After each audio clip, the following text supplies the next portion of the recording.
Jail में डालेंगे इस वीडियो के बाद में। और मेरे साथ यदि कोई भी घटना हुई तो केवल वो मोदी जी के द्वारा की जाएगी, इस बात को समझ लेना। चाहे वो किसी भी समय पर कोरोना के नाम से हो, चाहे हार्ट अटैक के नाम से हो, चाहे दो मत दो, दवा दो मत दो, पर दोनों त्यागपत्र दे दो।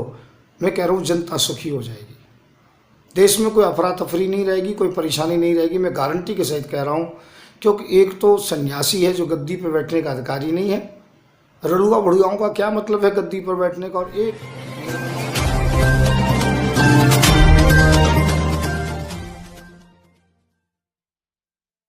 आज ये 25 अप्रैल हो गई है और आज मैंने शमशानों की स्थिति देखी तो मुझे बड़ा दुख हुआ। भयावह स्थिति है। मुझे इस बात का अफसोस है कि ऐसी स्थिति आखिरकार हमारे देश में क्यों हुई।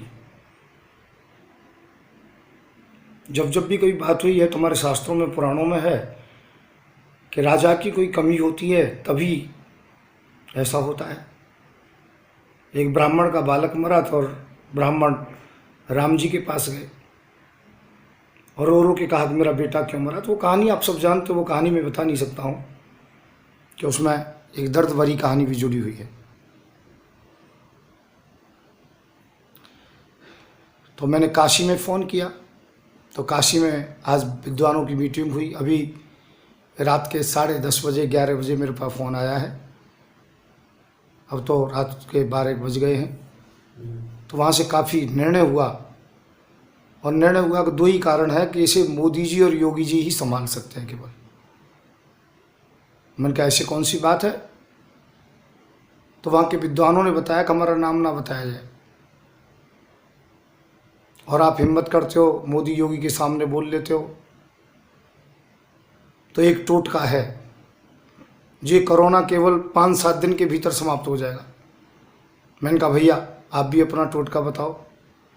मोदी जी ने पहले टोटके में कभी थाली बजवाई थी, कभी ताली बजवाई थी, कभी डांस कराया था, कभी दीपक जलवाए थे, कभी शंख बजवाया था। हो सकता है उनसे फ़ायदा हुआ या नहीं हुआ, मैं नहीं कहता हूँ, पर एक टोटका बहुत अच्छा है कि जो कि पांडु जी महाराज को ही हो गया कि मेरे कोई संतान नहीं होगी तो वो राज्य को छोड़ के चले गए थे। दशरथ जी महाराज को भी दुख हुआ कि मेरी इस अवस्था में संतान नहीं हुई है, मैं राज्य का अधिकारी नहीं हूँ। अर्थात निर्वंशी व्यक्ति राज्य का अधिकारी नहीं होता और दूसरा सन्यासी व्यक्ति राज्य का अधिकारी नहीं होता। अब दो ही लोग हैं बड़े महान पुरुष, एक तो योगी जी सन्यासी के रूप में लाल कपड़े पहन के भी राजगद्दी पर बैठते हैं और दूसरा एक मोदी जी निर्वंशी होकर के, और वो भी प्रधानमंत्री की लालसा में रहते। तो मैं कहता हूँ प्रधानमंत्री जी आप तो बड़े देशभक्त हैं, यदि देश के साथ गद्दारी करोगे तो मेरी बात को नहीं मानोगे, ना आप ना योगी जी। और यदि देश के साथ वफादारी करोगे, जनता से थोड़ा भी प्यार है तो इनकी जान बचाओ। मैं इस बात की गारंटी ले रहा हूँ, आप दोनों के त्यागपत्र देने से, आप ऑक्सीजन दो मत दो, दवा दो मत दो, पर दोनों त्यागपत्र दे दो।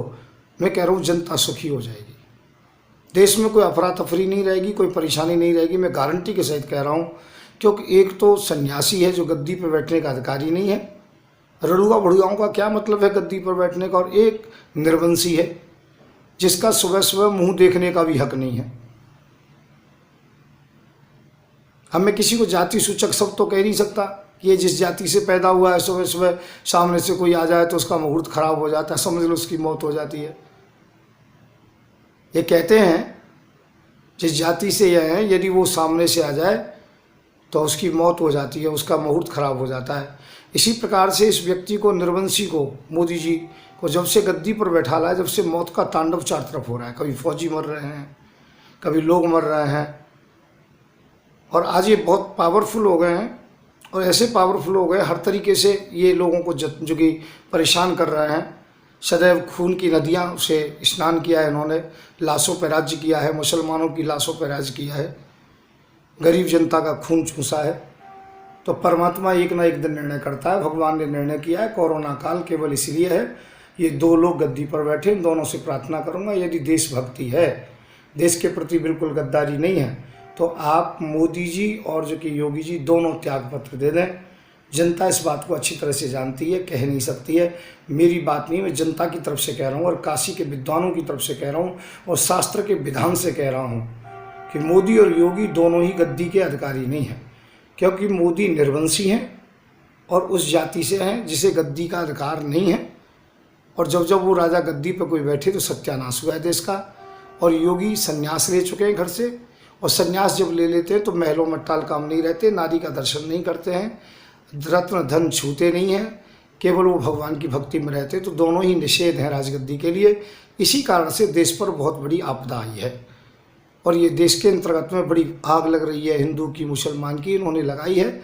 तो मैं फिर कहूँगा मोदी और योगी से दोनों एक टोटका कर दीजिए। जब थाली बजवाई, ताली बजवाई, एक ये भी टोटका करके देख लो। यदि आप देशभक्त हैं तो केवल 1 महीने के लिए त्याग पत्र दे दो, मैं गारंटी दे रहा हूँ 8 दिन के भीतर भीतर देश सुधर जाएगा।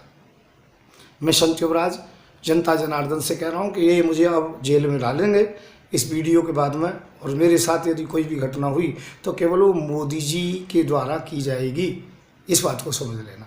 चाहे वो किसी भी समय पर कोरोना के नाम से हो, चाहे हार्ट अटैक के नाम से हो, चाहे एक्सीडेंट के नाम से हो, कोई भी हो या जेल हो, तो वो मोदी जी ही इसके दायित्व होंगे कि मोदी जी मेरे मित्र हैं और मोदी जी भाई तुम ही से जो कि प्यार है और तुम ही से लड़ाई है।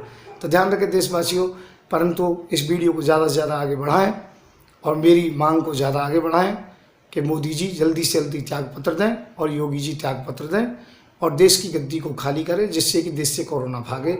ये भी एक बहुत बड़ा टोटका है। जब ये वो टोटका कर सकते हो तो ये भी टोटका अच्छा रहेगा। धन्यवाद आप लोगों के लिए। मैं संत युवराज, राष्ट्रीय अध्यक्ष भारतीय जनजागृति पार्टी। मेरा नंबर है 9927404606। और देशवासियों, जिसके पास ये वीडियो मिले कृपया अपने सब ग्रुपों में इसे वायरल कर दें, ये मेरा निवेदन है। जय हिंद, जय भारत। देश हित के लिए ये टोटका जरूर हो। इस तो आप फर्स्ट एंड इन्फॉर्मेशन अपने पास के हॉस्पिटल में रखिएगा। देखिए, अगर 5 किलोमीटर के एरिया में हम मदद कर पाएंगे ना तो बहुत अच्छा काम होगा।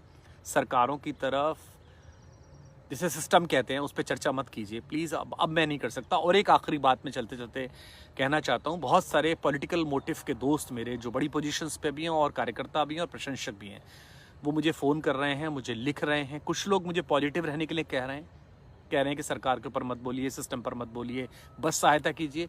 कुछ लोग कह रहे हैं यही मौका है, सिस्टम पर हमला कीजिए, सरकार पर हमला कीजिए। मैं आपसे हाथ जोड़ के अनुरोध करता हूं, मैंने आंसू और गुस्से दोनों को रोक रखा है। प्लीज़ कोई ऐसा समय मत लाइए कि दोनों का बांध टूटे और मैं आपके बारे में कोई गलत बोलूँ।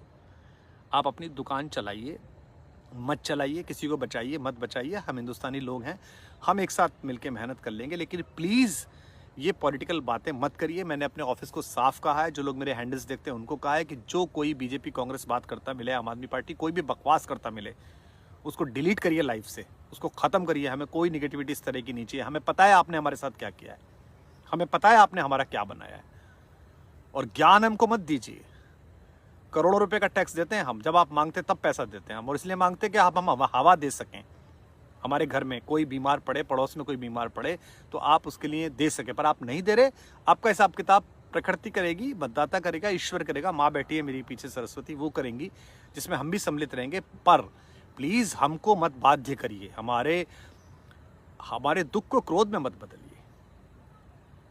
हम बहुत अपने आप को जब्त करके बैठे हुए हैं और हम रात को सो नहीं पाते हैं। हम अपना चैनल, आपका चैनल, समाज का चैनल, देश का चैनल NB News 24/7 को आप लाइक करें, सब्सक्राइब करें और ज्यादा से ज्यादा इसकी वीडियो को शेयर करें, ताकि हर खबर को मैं आप तक आसानी से पहुंचा सकूं।